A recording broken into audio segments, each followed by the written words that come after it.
पिछले वीडियो में हमने डिस्कस किया था सेल साइकिल के बारे में, फिर नेक्स्ट हमने डिस्कस किया इंटरपेस के बारे में और आज हम इस वीडियो में डिस्कस करेंगे डिवीजन पेस के बारे में।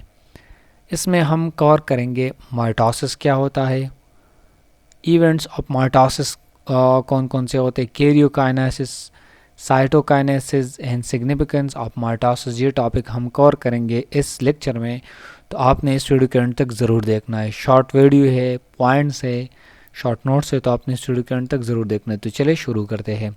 सबसे पहले डिवीजन पेज। डिवीजन पेज क्या होता है? The division phase in cell biology involve either mitosis और मियोसिस। सेल डिवीजन वो पेज होता है या तो ये माइटोसिस होगा या मियोसिस। अब माइटोसिस और मियोसिस क्या होता है? माइटोसिस हम इस लेक्चर में कवर करेंगे, नेक्स्ट में हम मियोसिस डिस्कस करेंगे डिटेल से। माइटोसिस भी टाइप ऑफ सेल डिवीजन होता है, लेकिन इसमें जो जेनेटिक मटेरियल होता है, जितने भी पेरेंट सेल में होता है वो as it is daughter cell में रिसीव होते हैं। वाइल मियोसिस में इस तरह नहीं होता है, हेप्लाइड जेनेटिक मटेरियल ट्रांसफ़र होते हैं टू द ऑफस्प्रिंग। मीन जो सेल्स होते हैं उसमें हाफ नंबर ऑफ क्रोमोसोम होते हैं। माइटोसिस सोमेटिक डिवीजन होता है। सोमेटिक मीन बॉडी के जो सेल्स होते हैं उसमें होता है, उन सेल्स में होता है। डिफाइन हम किस तरह करेंगे? Mitosis is the process of cell division where a parent cell split into two daughter cell. ये वो डिवीजन सेल डिवीजन होता है, सेल पेरेंट सेल डिवाइड होता है इनटू टू डॉटर सेल। एक सेल होता है, दो में डिवाइड होता है। इस प्रोसेस को कहते हैं mitosis. Each containing the same number of chromosome. लेकिन ये सेंटेंस बहुत इंपॉर्टेंट है।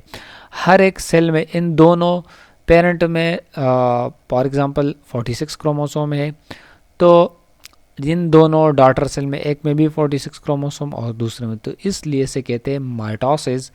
अकरेंस कहाँ पर होता है? Mitosis occur only in eukaryotic cells में होता है, वाइल प्रोकैरियोटिक सेल अंडरगो ए माइटोसिस। मींस माइटोसिस वहाँ पर नहीं होता है, ये यूकैरियोटिक सेल में मोस्टली होता है। डिस्कवरी किसने की थी? ये डब्ल्यू फ्लेमिंग या Walther Flemming observe cell division in 1880s में ये ऑब्जर्व किया था सेल डिवीजन को। Observing significant changes in the cell's nucleus, कि सेल के न्यूक्लियस में मुख्तलिफ चेंजेस होते हैं, तो ये इसने ऑब्जर्व किया था डब्ल्यू फ्लेमिंग ने 18th सेंचुरी में। He term these changes as a mitosis event, तो इसको नाम दिए इन चेंजेस को माइटोसिस इवेंट। तो एमसीक्यूज के लिए आ सकता है, डब्ल्यू फ्लेमिंग ने ये ऑब्जर्व किया था न्यूक्लियस में चेंजेस को 1880s में। मेन इवेंट्स इसमें कौन कौन से होते हैं? कैरियोकाइनेसिस होता है। कैरियोकाइनेसिस क्या होता है? कैरियोकाइनेसिस में मेनली ये हमारे पास कैरियोन असल को कहते हैं न्यूक्लियस को। मींस न्यूक्लियस डिवीजन होता है, फिर साइटोकाइनेसिस होता है, साइटोप्लाज्म डिवीजन होता है। तो इसमें प्रोपेज होता है। प्रोपेज कौन सा स्टेज होता है? Chromosome condense forming chromatids. ये डिवीजन से पहले ये क्रोमोसोम जो है ये क्रोमाटिन फॉर्म में मौजूद होता है, मीन थ्रेड लाइक डिस्पर्स होते हैं।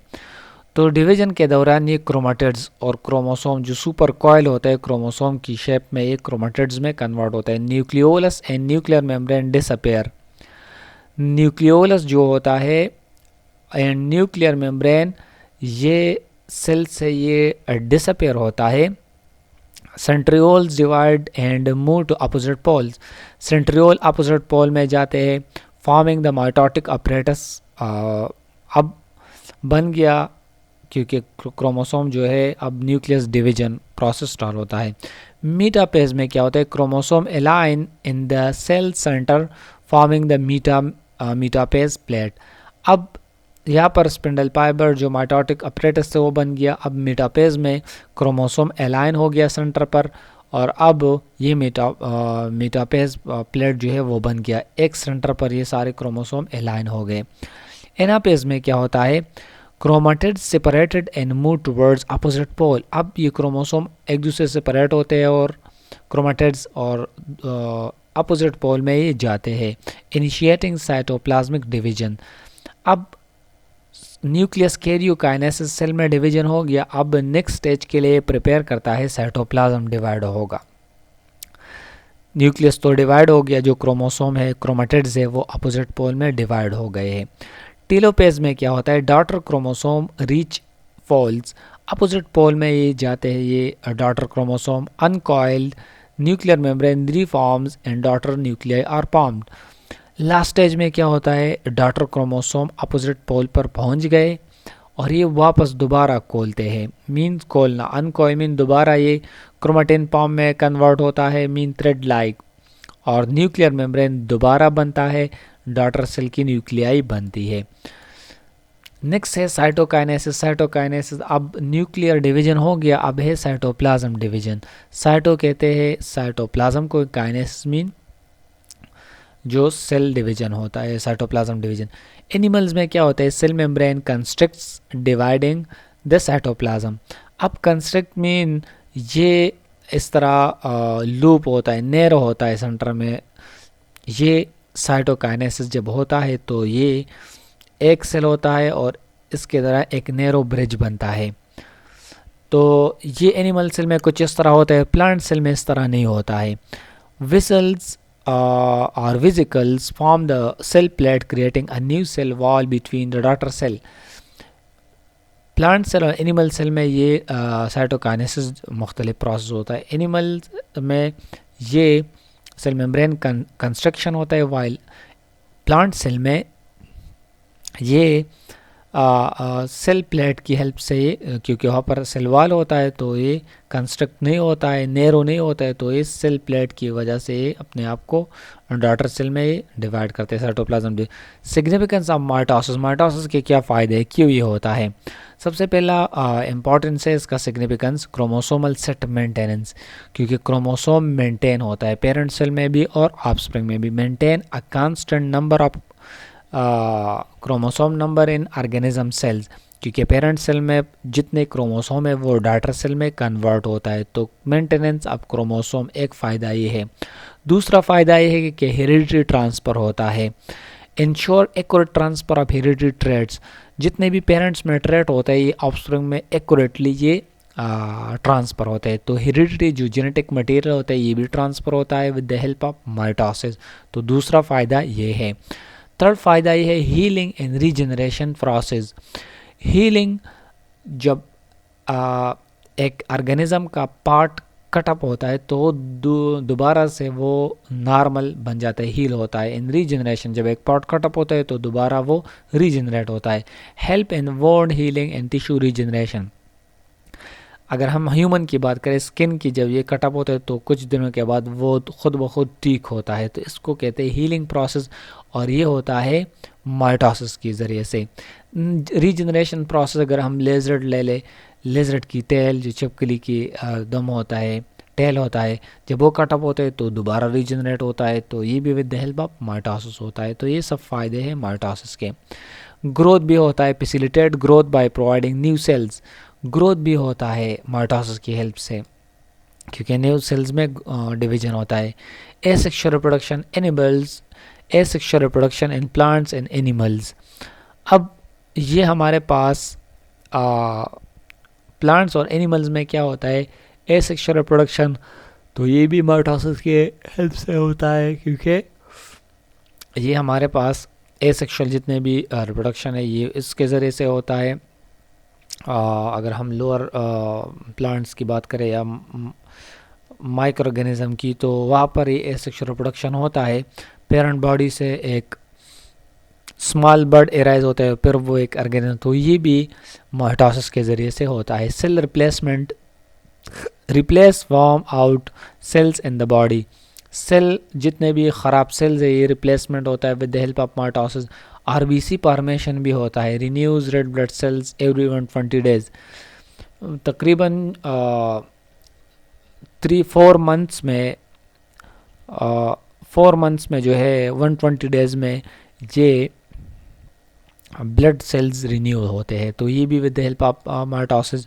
Hair nail growth, support hair and nail growth, हमारे जो बाल है, नाखून है, ये सब हम काटते हैं और दोबारा ही रिग्रो होते हैं, तो ये भी माइटोसिस के हेल्प से होता है। Vegetative propagation facilitate plants spread methods, जितने भी प्लांट्स के पार्ट्स हम कटअप करते हैं, ग्राफ्टिंग, ये सब, तो ये सब चीज़ें भी हमारे पास माइटोसिस के ज़रिए से पॉसिबल है।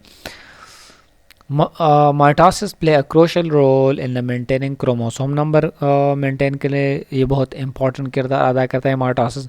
Heredity transfer, growth in various aspects of cell repair and production के लिए ये हेल्पफुल होता है माइटोसिस। साइटोकाइनेसिस ऑलरेडी हमने डिस्कस की। Cytokinesis mechanism plants and animals में सेपरेट होता है, और साइटोकाइनेसिस जब साइटोप्लाज्म डिवीजन होता है तो ये इसे कहते हैं साइटोकाइनेसिस। एनिमल्स में क्या होता है, कंस्ट्रक्शन होता है नैरोइंग, और प्लांट सेल में जो है वो सेल प्लेट के ज़रिए से होता है। और ये हमारे पास डायग्राम है। सबसे पहले जिस तरह मैंने आप लोगों को बताया कि क्रोमेटिन पम्प में ये होता है, तो फर्स्ट स्टेज में कुछ इस तरह का प्रोसेस होता है। सबसे पहले डिवीजन से पहले ये होता है, each chromosome make an exact duplicate of itself. Next first जो है ये प्रोपेज है, अर्ली प्रोपेज। तो यहाँ पर हमारे पास क्रोमोसोम कंडेंस होता है और ये सब प्रोसेस होता है। एस्टरेज जो माइटोटिक स्पिंडल फाइबर एक एंड और दूसरे एंड पर ही जाते हैं। अब लेट प्रोपेज में क्या होता है, ये क्रोमोसोम सेंट्रोमेयर के साथ अटैच होता है और ये अपोजिट पोल पर जाते हैं। नेक्स्ट जो है हमारे पास स्पिंडल फाइबर्स इसके साथ अटैच होता है मीटापेज में। ये क्रोमोसोम एलाइन होता है जिस तरह मैंने आप लोगों के साथ डिस्कस की। अब एनापेज में क्या होता है, ये अपोजिट पोल तक ये एस्ट्रोड क्रोमोसोम जो है ये अपोजिट पोल में जाते हैं, मीन्स अपनी तरफ खींचते हैं। लेट एनापेज में ये क्रोमोसोम एक जगह और दूसरी जगह पहुंचते हैं। अब ये न्यूक्लियस डिवीजन हो गया, यहाँ पर भी न्यूक्लियर एनवलप दोबारा रीअपेयर होता है यहाँ पर भी। अब कैरियोकाइनेसिस यहाँ तक हो गया। अब नेक्स्ट ये प्रोसेस है साइटोकाइनेसिस। साइटोकाइनेसिस में साइटोप्लाज्म जो है ये सेपरेट होता है और 2 सेल में डिवाइड होता है। तो नेक्स्ट हम डिस्कस करेंगे मियोसिस के बारे में स्टेप बाय स्टेप। तो मैं उम्मीद करता हूँ कि एपिसोड को लाइक करेंगे, दूसरों के साथ शेयर करेंगे और हमारे यूट्यूब चैनल को ज़रूर सब्सक्राइब करेंगे। Thank you so much for watching. Bye.